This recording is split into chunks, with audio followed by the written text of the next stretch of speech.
Assalamualaikum warahmatullahi wabarakatuh.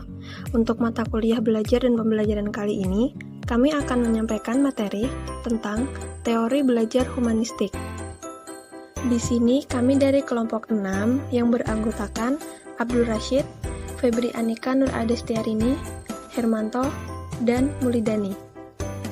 Adapun agenda yang akan kita bahas yaitu 1. Pengertian teori belajar humanistik, 2. Teori humanistik menurut ahli, 3. Kekurangan dan kelebihan teori humanistik, 4. Aplikasi teori belajar humanistik, 5. Implementasi teori belajar humanistik, 6. Pandangan dan kritik teori humanistik. Pengertian teori belajar humanistik. Dalam teori belajar humanistik, proses belajar harus berhulu dan bermuara pada manusia itu sendiri. Teori ini sangat menekankan pentingnya isi dari proses belajar. Dalam kenyataan, teori ini lebih banyak berbicara tentang pendidikan dan proses belajar dalam bentuknya yang paling ideal. Belajar akan dianggap berhasil jika si pelajar memahami lingkungannya dan dirinya sendiri. Teori belajar ini berusaha memahami perilaku belajar dari sudut pandang pelakunya, bukan dari sudut pandang pengamatnya.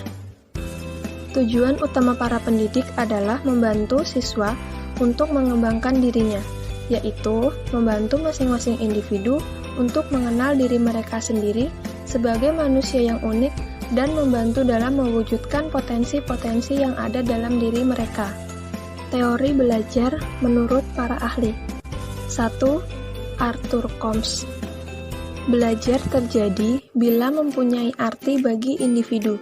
Guru tidak bisa memaksakan materi yang tidak disukai atau tidak relevan dengan kehidupan mereka. 2. Maslow.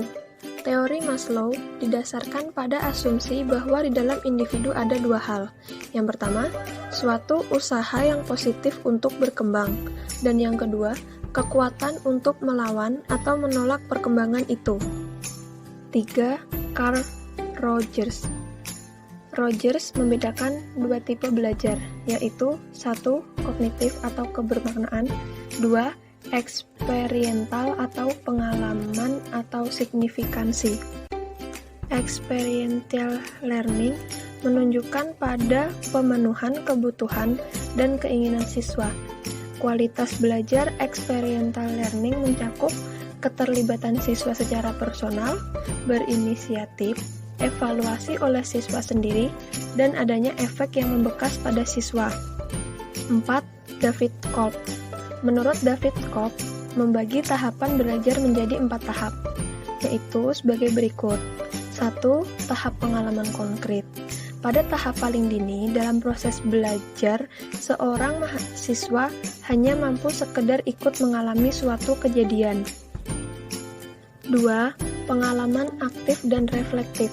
Pada tahap kedua, siswa mulai mampu mengadakan observasi terhadap suatu kejadian dan mulai berusaha memikirkan dan memahaminya. 3. Konseptualisasi. Pada tahap ketiga, siswa mulai belajar membuat abstraksi atau teori tentang suatu hal yang pernah diamatinya. Dan yang keempat, eksperimentasi aktif. Pada tahap akhir, siswa mampu mengaplikasi suatu aturan umum ke situasi yang baru. 5. Honey dan Mumford membuat penggolongan siswa menjadi 4 macam, yaitu tipe siswa aktivis, reflektor, teoretis, dan pragmatis. Tipe siswa aktivis bercirikan mereka yang suka melibatkan diri pada pengalaman-pengalaman baru. Tipe siswa reflektor adalah sebaliknya. Mereka cenderung sangat berhati-hati dalam mengambil langkah. Tipe siswa teoretis biasanya sangat kritis, senang menganalisis, dan tidak menyukai pendapat atau penilaian yang sifatnya sangat subjektif. Tipe siswa pragmatis biasanya menaruh perhatian besar pada aspek-aspek praktis dari segala hal. Materi selanjutnya adalah aplikasi teori belajar humanistik. Aplikasi teori humanistik lebih menunjuk pada ruh atau spirit selama proses pembelajaran yang mewarnai metode-metode yang diterapkan. Peran guru hanya sebagai memfasilitasi pengalaman belajar kepada siswa dan mendampingi siswa untuk memperoleh tujuan pembelajaran. Selanjutnya adalah kekurangan dan kelebihan teori humanistik. 1. Kekurangan. Siswa yang tidak memiliki potensi dirinya akan ketinggalan dalam proses belajar. Yang kedua, kelebihan. 1. Teori ini cocok untuk diterapkan dalam materi pembelajaran yang bersifat pembentukan kepribadian, hati nurani, perubahan sikap, dan analisa terhadap fenomena sosial. 2. Indikator keberhasilan aplikasi ini adalah siswa merasa senang, bergairah, berinisiatif dalam belajar, dan terjadi perubahan pola pikir, perilaku, serta sikap atas kemauan sendiri.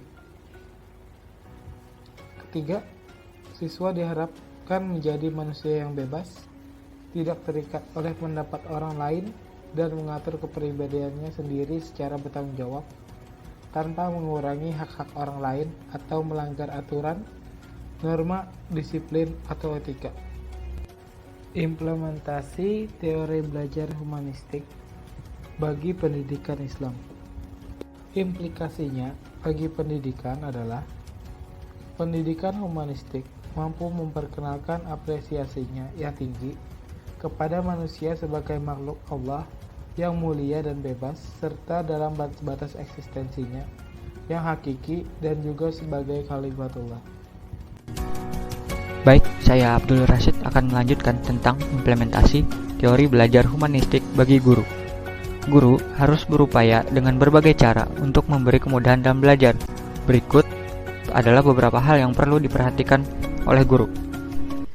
Pertama, memberi perhatian kepada pencintaan suasana awal, situasi kelompok, atau pengamatan kelas. Maksudnya, guru harus memberikan kesan pertama yang baik, karena siswa akan menilai seorang guru dari sejak pertama kali bertemu. Kedua, membantu siswa untuk memperoleh dan memperjelas tujuan-tujuan perorangan di dalam kelas dan juga tujuan-tujuan kelompok yang bersifat lebih umum. Ketiga, mempercayai adanya keinginan dari masing-masing siswa untuk melaksanakan tujuan-tujuan yang bermakna bagi dirinya sendiri.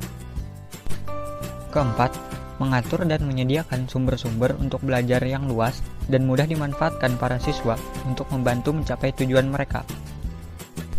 Yang kelima, menempatkan diri sebagai suatu sumber yang fleksibel untuk dapat dimanfaatkan oleh kelompok. Dalam hal ini adalah para siswanya.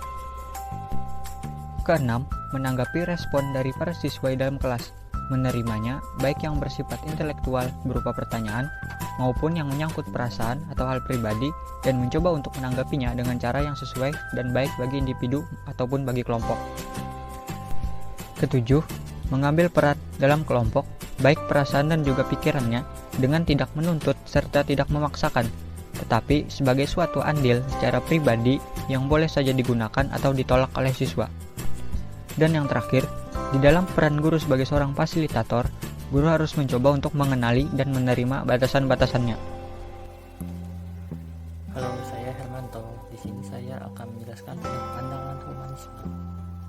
Yang pertama ada behaviorisme.